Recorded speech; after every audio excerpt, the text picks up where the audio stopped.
Welcome everyone to the CANDU Sports Show. We got your host, Donray Bennett and Scott Blair here, episode 5.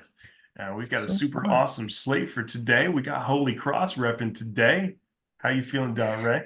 John You know Smith? what it is. I'm doing well. I'm doing well. Had to represent each week. I try to show a little love to a different organization that has done me proud in the past or currently. Um, Doing well. The elements are starting to come out, and so sure that's going to affect some football this weekend. I already did last weekend, but we'll save that for a little bit later. How are you? Man, I'm good. I'm just thinking about all the things we got going on. NBA, it's going to be their time soon, right? They're going to be on the stage all by themselves real soon because the Super Bowl's right Absolutely. around the corner. NFL playoffs. I'm thinking about what are the Bears going to be doing Mm, with their offensive coordinator, Cliff Kingsbury. Okay, we'll talk about that later, right? But I'm doing good yeah. though. I'm We'll doing get good. in there. Good. And let me throw this out there too. We've skimmed over it a couple, a little bit, but in the hockey world, my Fly guys are doing some damage. They're playing about the best hockey they played since spring of 2020, right before COVID shot down their shots at a cup back then. Yeah. So a Good. little shout out to my Fly guys. I don't know if we're gonna have enough time today in this episode, but we'll have to bring them up. See how those gentlemen on the ice are doing. Yeah, I Um, like that. Ooh, so man, we got a special guest that we might be able to bring in the future to talk a little bit about some hockey. So, love okay, that. A little Blackhawks from me as well. Connor Bedard. I okay. hope you're healing up okay from that jaw injury. So, Mm, listen, everyone, we mm. got a great slate. We're going to talk about NFL playoffs. We're going to do a little review of the opening round games today. We got a special guest who's going to help talk about that a little bit too. You'll get an Eagles and Bears take from both of us, and then we'll talk some hoops as well. So good stuff. So Yeah. Donray, talk to us about our first segment. Yes. Well, first and foremost, we want to bring in a special guest today, an individual who, played athletics all the way up through college football, very well versed, a big Miami Dolphins fan. So we Yeah, gotta see how he's feeling about that. But not only does he know athletics, professional athletics, and college athletics very well, but he helps mold them with a lot of youth work in the southeastern Pennsylvania circuit. And so we'll bring him on, Mr. Brian Webster, and we'll let him introduce himself and give you a little bit more of a background on that. So without further ado, let's bring in Brian and see what he's got to say about the ongoings of the NFL and some of his work back home. Mr. B. Webb, what's how are you, good? sir? Welcome to the Gentlemen, CANDU Sports Show. gentlemen, man, it's a pleasure to be here with you guys, man. Nice, man.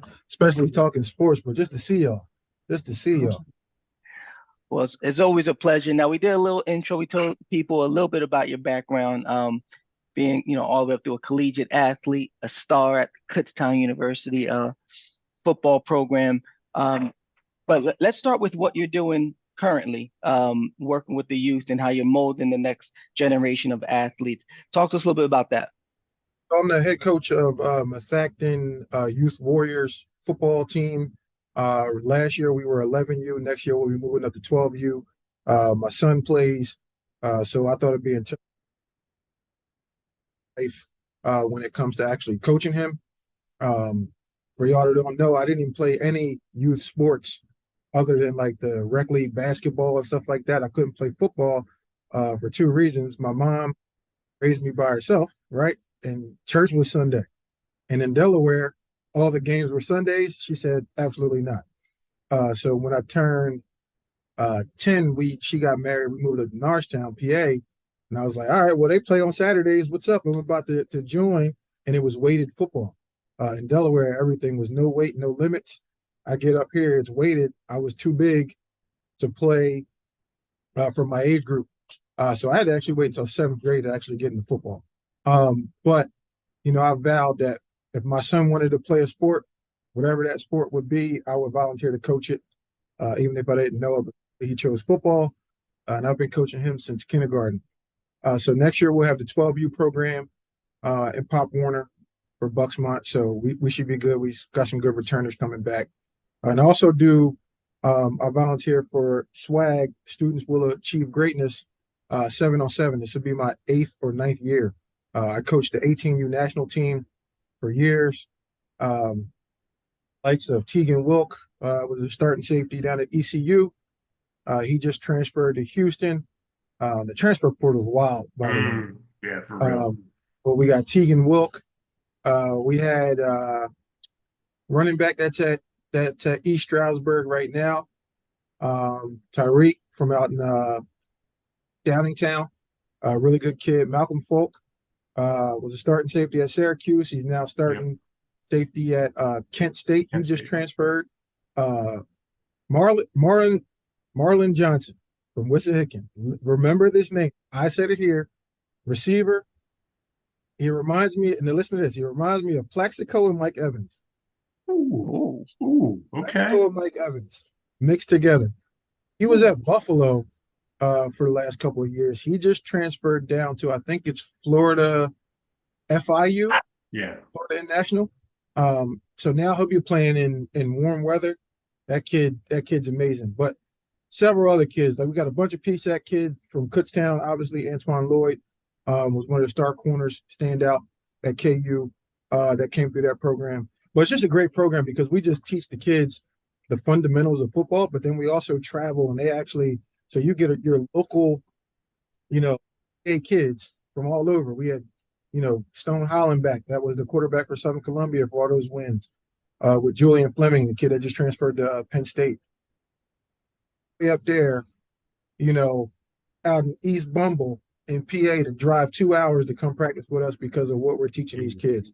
Currently, we have like 2 Dansville kids, some other kids from like the Berwick area. That's where Tegan was from.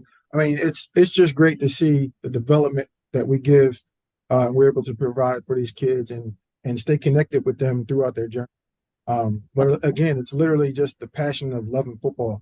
All my guys from Norristown, a lot of my guys from Norristown that I graduated with and that played with me, their sons are on the team with us. They coach, they volunteer. We got some guys from PW, Key Moore, who's the director and the president, the owner, co-founder. He was a PW guy. Drew And Scanlon. for those out there who aren't from the PA area, PW is Plymouth White Marsh. Correct. A hotbed for athletes over the years as well. So Brian, let me before we switch gears, is there any, for those who may be listening to this, a parent or whatnot, and they have a child or someone who's interested or they believe can benefit from this, we'll include your contact information, but is there anywhere that they can go check out now, a website, a IG handle or something like that you want to shout out before we switch to the professional level? And of course. So if you live in Methacton School District and your kid's going to be going to 7th grade, then you can go to Methacton Youth Warriors page on what is that, on Facebook. You can also look up Methacton Youth Warriors and the Bucksmont Pop Warner page, BUXM Bucksmont, their Pop Warner page, and bring your kid out. Let them get in touch with the best sport on earth. Other than that, for PA Swag, we are done with evaluations. I think we capped out. We're over 150 kids this year, from 11 to 12U all the way up to 18U. So we will be back in season next year. Interest forms usually go out in November. So PA Swag, it's Swag 7v7. That's the Instagram page. Follow that. You'll see everything that we do. We have fun every Sunday at practice. A lot of competition, a lot of development, but it's a good thing.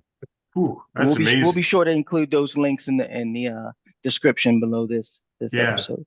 And Donray, we got to do a shout out too. The fact he's pulling in kids from up north, from the Berwick, Mount Carmel area. Just special shout out to District 4 football up north. So good stuff.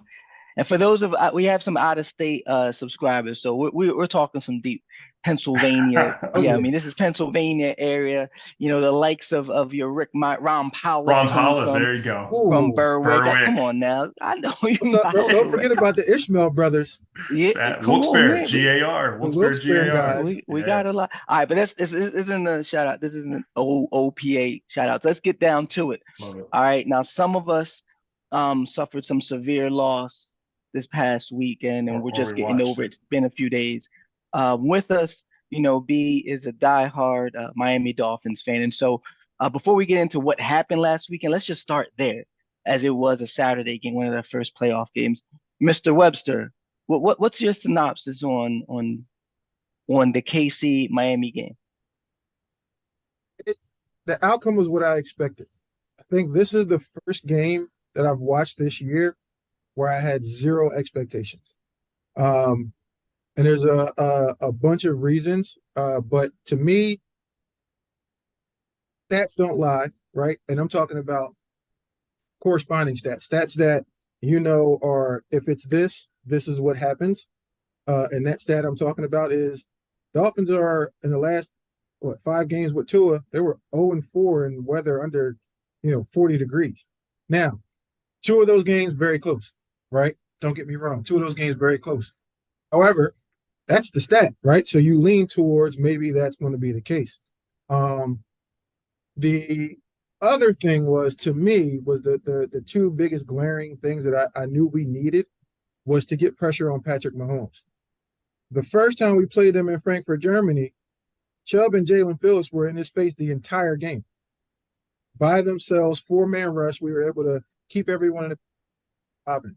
Well, Chubb and Jalen Phillips are out for the season going into this game. So our two best edge rushers, who combined for over 11 and 12 sacks, each, right? So they're at like 23. That's our sack total. Fangio had to figure out a way, how do we defend this team and get pressure on Mahomes? You got to blitz, right?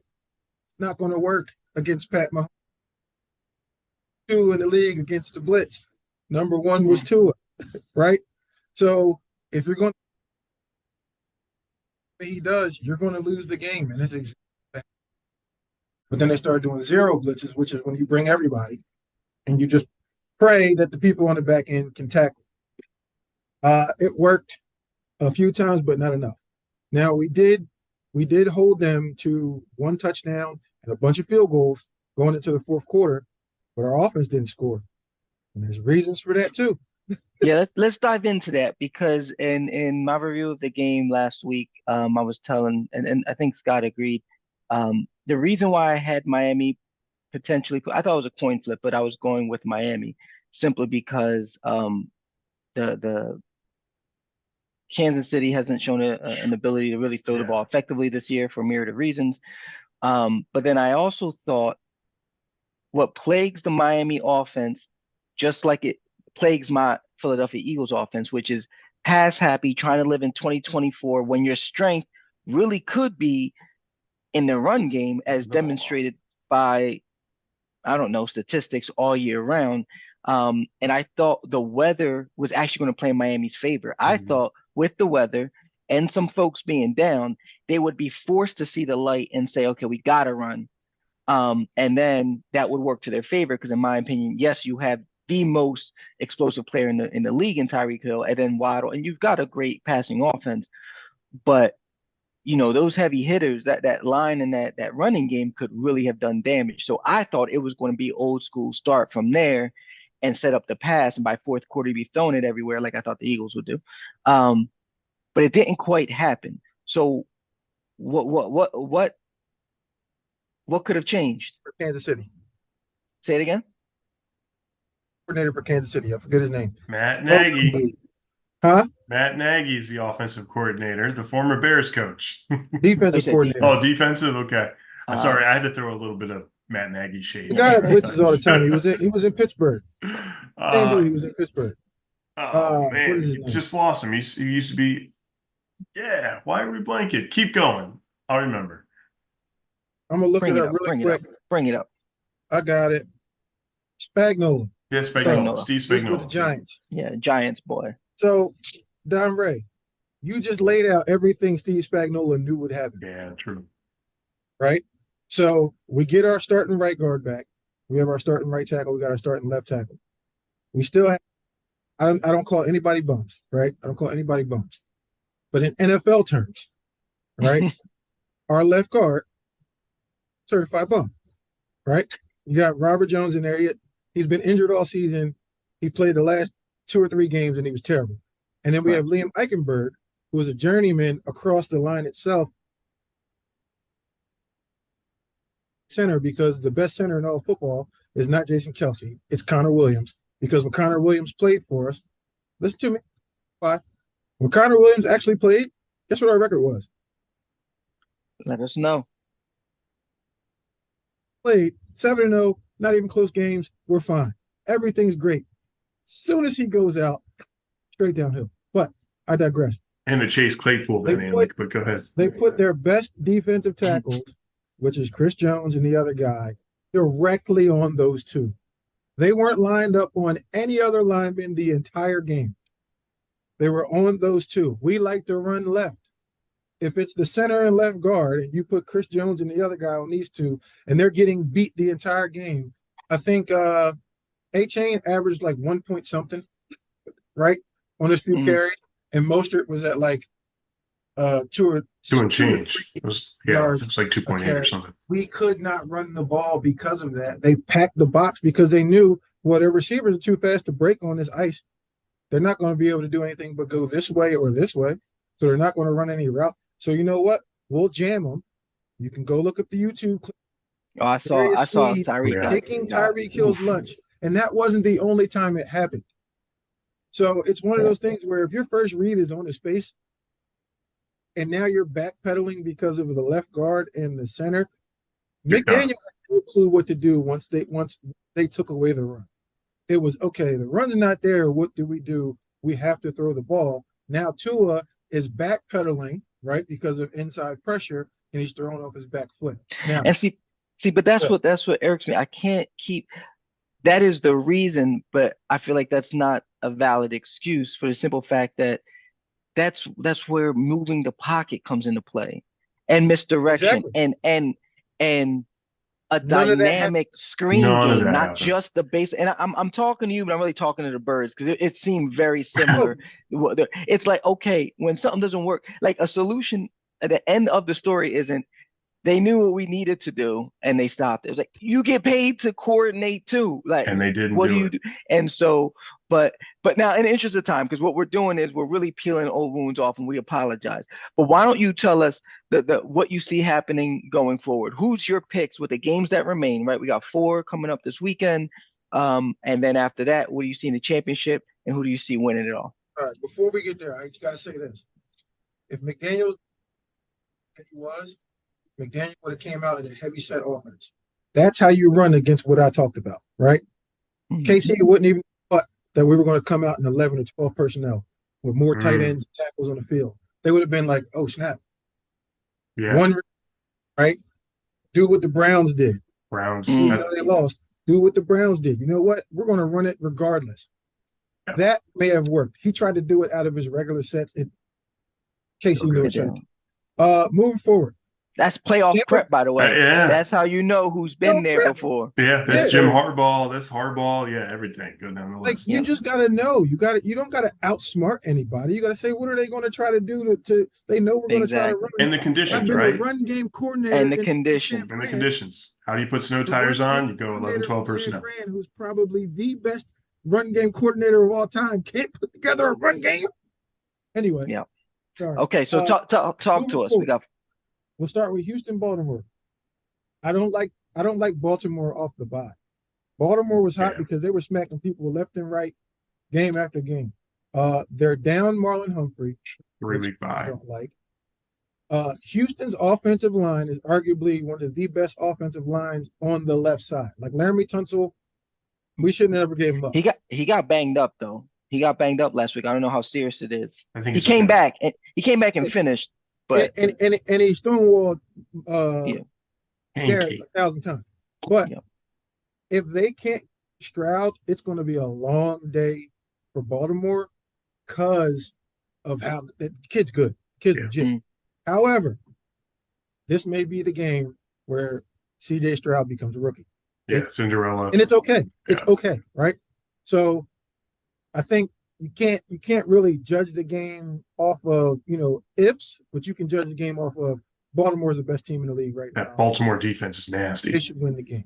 Like they should win the game, and they get Mark Andrews back. There's no way they should lose this game. Yeah. Okay. But watch out for this. Stingley from the Texans picking off Lamar. Stingley from the Texans picking off Lamar. People think this kid is like a joke, and they keep throwing at him. And next thing you know, the ball's going the other way. And DeMeco Ryans understands defense. If back and look at the clip of last week. Last week against the linebacker. Flacco. He told the linebacker, "Hey, Joe likes to throw this here. Don't move. Don't to your hook the curl, right? Just sit there, read the quarterback, and jump it. Next play, interception. Interception. So, watch D'Amico. It's going to be a good defensive battle, but if Baltimore, My vote for my vote for coach of the year too. Yeah. Baltimore puts some points up, game's over. Okay. Green Bay, San Fran, same exact thing, right? If ball with Aaron Jones, then Jordan Love becomes dangerous. I do not like Brock Purdy. I do not like Brock Purdy. If you can get pressure on Brock Purdy, if you can literally stop Ayuk's, he runs 2 routes. He runs a deep out and a deep in. He runs 2 routes. Go back and look at it. Off the play action, he's either running a deep out or a deep in. Samuels runs 2 routes. It's either a slant or it's a drag. Just stop that, then you got to worry about McCaffrey. So I was about to say you still get. I think And there's a that's guy where named Green Kittle Bay- who seems to win one-on-one matches I too. think So that's where Green Bay gets cooked in the run game. And Yeah. if they're smart, they just run McCaffrey nonstop. okay, So you got San I'll Fran. take San Fran at home. So I Okay. got Baltimore at home, San Fran at home. Wouldn't be surprised if either away team won though. Would not be surprised by the way. I think all 4 games Yeah, there shouldn't for be a real. surprise on who comes I'd out be on top. surprised if Tampa wins. And Tampa I'll wins tell you against why. Detroit. Dan Campbell understands defense and he knows Baker Mayfield stinks. Like, I'm Yeah. sorry. Baker Mayfield is a journeyman. He is the new age. You guys ready for this one? Say it. He's the new age Ryan Fitzpatrick. Yeah, I like Ryan Fitzpatrick. That's first what of I'm all. saying. And But that's what he but is. let me say this though, B. Well, this is why I'm saying that I'm going with. I think Detroit's going to win. I don't know that it's Yeah. going to be close. However, all that shine you just gave to Spagnuolo or someone who knows how to prep for a playoff. Bowles has demonstrated a propensity for especially. I'm Yeah. with you. I'm not calling golf mediocre, but he's this year he's been above average. I'll give him that. But when you think about the Super Bowl where Belichick took his lunch and a half and literally made that whole offensive juggernaut crumble, because the next year Belichick gave the whole league the blueprint on how to stop McVay's offense with golf. It exposed him. He had to go up to Detroit, reinvent himself. Mhm. Somebody like Bowles, he's not on Belichick level, but Mm-mm. he can certainly make good average to good quarterbacks look I'ma tell you why very, it don't very matter. average. Just pull Very, up that very Bears so tape. Just pull up that Bears so I'm tape. saying I agree with I'm you. gonna tell you everything. But Bowles doesn't matter. can do, and he has the athletes up there to do it too. Tell you why everything you said doesn't matter because you didn't mention the trenches at all. Who has the best offensive line unit in football right now? It's Still Detroit. playing. I'll go with Detroit. But Okay. Just but listen to me. Just listen to me. We watched the rookie take who's your left guard for the Eagles? are you talking about the rookie From Pittsburgh. Tampa Bay's Hey. rookie who done destroyed? Well, he destroyed Kelsey too. No, I love you, Kelsey, but he took you Him out. and Vita Vea. You talking about Vita Jurgens? Vea. He ate Listen, up Jurgens. Those two Yes. wrecked your entire game because you couldn't run. They did. Same thing with us. Mhm. You couldn't. Vita They Vea was They couldn't everywhere. figure out a way. How do we run away from these two? You couldn't do it, and that's what killed your run game. That is Well- not happening in Detroit. Mm-mm. I think the off tackle worked pretty well, Like but we that didn't is go to not it. happening in Detroit with that left side, and you got Penny And- Sewell on the right side. I think Detroit's the only team left, other than San Fran, that San can Fran. literally pick. Hey, we're going to go inside. We're going to go outside left. We're going to go outside right. They do it however they You want. just And Jared clear the Goff is way. money on the play action with the receivers, the tight ends. Actually, didn't the tight end just get hurt? He just came back. He's back though. He came back last week. He played. He But played. Laporta? Laporta's playing, and Laporta Sam is. Laporta. Yeah. So you got all those receivers. I'm telling you right now, I think Detroit, this is going to be the game that just gets away from Tampa Bay because they won't be able to score. Now that's true. That's I true. think if Detroit puts up points, it's Yeah. over. Like Just there's think no. about it. Think about it. I'm bracketing Evans. Everybody else is one-on-one. Yeah. I'm bracket Evans, right? Rashad White, that offensive line isn't doing much against. No. It's like if I'm Dan Campbell, you bracket Evans, don't let him get over the top. That's the game. That's it. Baker's going to Baker on when do they play? Sunday. That Trust me dude. Well, I hope you're right. I That's am what I pulling think. for the. I am I pulling for think the. He's Baker still- is my new. 1-2 Baker. Baker still That's- somehow dropped 4,000 yards this year, which is amazing. Let's wrap up with Buffalo, Kansas City. So Buffalo, Kansas City, I got KC. I think even though Buffalo is riding high, they didn't really do much. Like they haven't done much in the last, even when they beat us, they didn't do much. They beat us because of a punt return. Yeah. All three phases, right? Football is all three phases. I get it. Little skeptical about some of the tackling efforts on that punt return. If you watch that back, it was really weird. Never seen a guy see the guy catch the ball and then literally just run right past him. And I don't know if it was Sneed, you put him on what's his name? Diggs. Diggs. Game's over. I don't know that Buffalo's not running the Kansas City. ball. Buffalo's not running the ball against them. No. Buffalo's offensive line is not good. Buffalo doesn't like to run the ball to begin with, so Like to run the ball. Josh Allen is going to Josh Allen the negative way on Sunday. Just All right, well, Okay. by two where I think all right. I just it'll got be close. It'll be close, but it won't be as close as their previous games. Trust me. I think KC. oh, you don't think I don't know. Kansas City's offense has been awful. Listen, a joke. I hear you. all Matt year. Nagy's I gonna hear Matt you. Nagy. I'm just But- saying. Matt And I'm Nagy's gonna not Matt Nagy. saying that Buffalo's not going to win. Listen to the reasoning. Going to win. I'm saying that Josh Allening is no different than Kansas Citying. Like they haven't had an offensive outburst at all. Listen to the reasoning, right? 17-14 final. It's going to be wide open all day. Who is? Same guy that was wide open against us is going to be wide open against Buffalo because they're going to. Everyone does try to bracket Kelsey.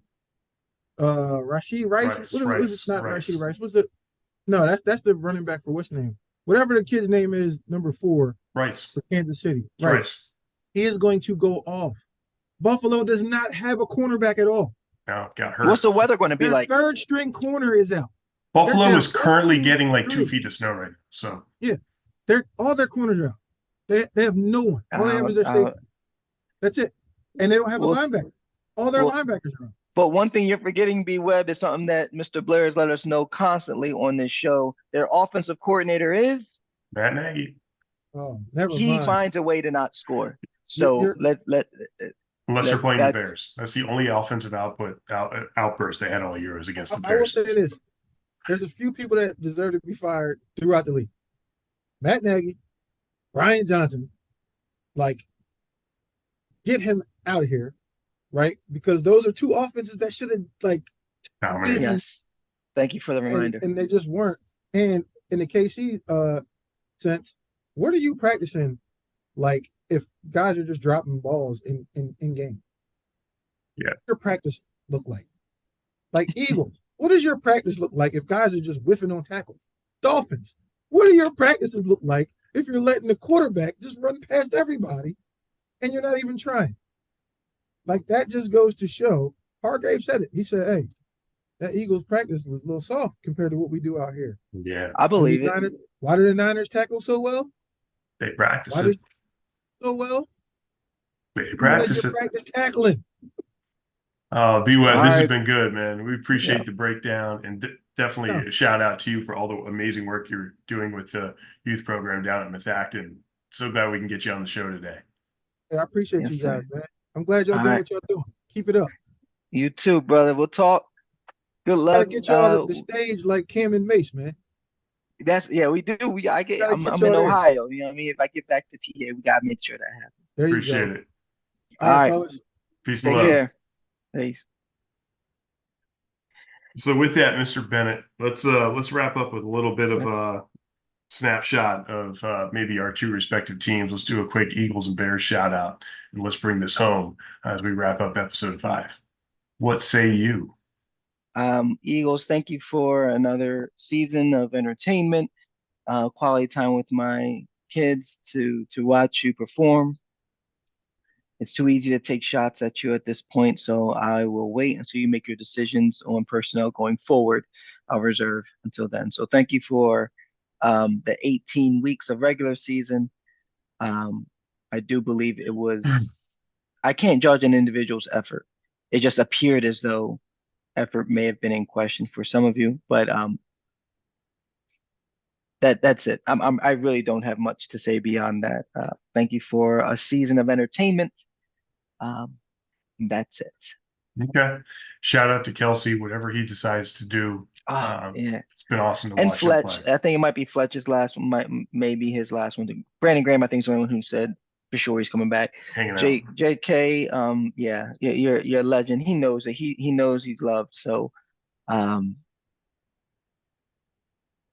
Appreciate that. it's just the worst, Yeah, the this is worst a tough called spot. game.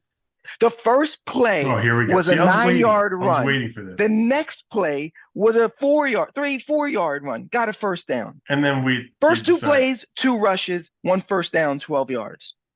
The next rush, I don't believe, well, we finished the half with 7 rushes. I believe the next rush was somewhere in the middle of the second quarter.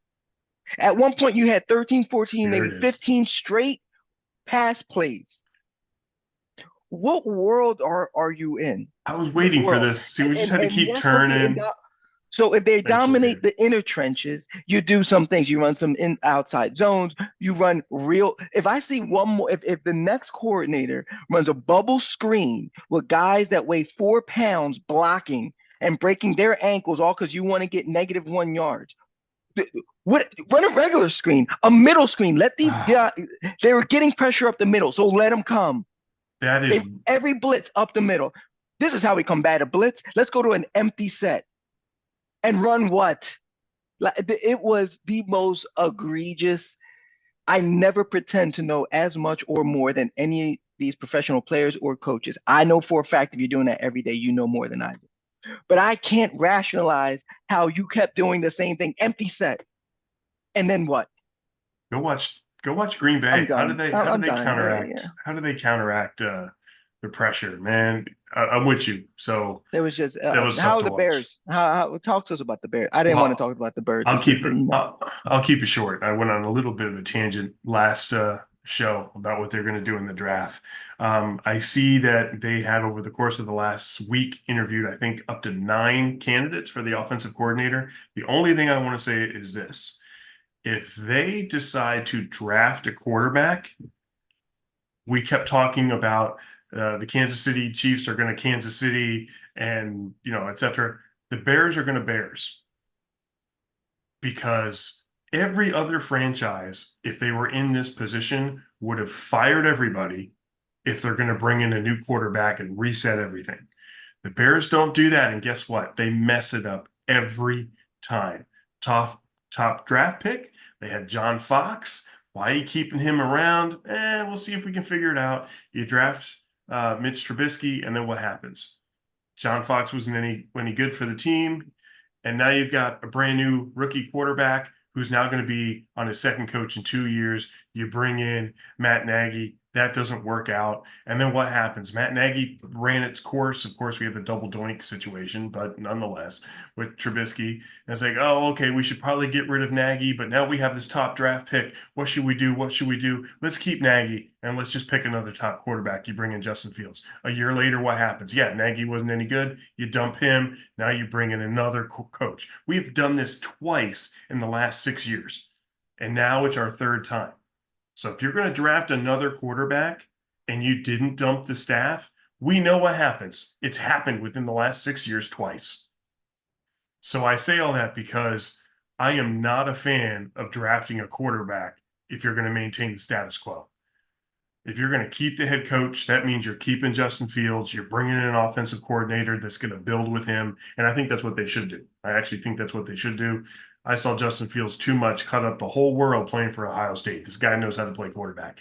He just has had inadequate coaching. Mike Greenberg did a great bit on that a couple months ago. Watch that. But that's the only thing I got to share with the Bears. Hopefully the interviewing Cliff Kingsbury is just a smokescreen to make it look like maybe they're going to draft somebody. But at the end of the day, they should just trade the pick because they're going to get a haul. It might be historic how much of a haul they get. So absolutely. It doesn't help their case that Caleb Williams is out there saying what he's saying, but he definitely a lot of that is nonsense. Most of that is junk. He hasn't said the stuff that he doesn't want to go okay. there. That's not accurate. So okay. It wouldn't behoove him to do that either. So no.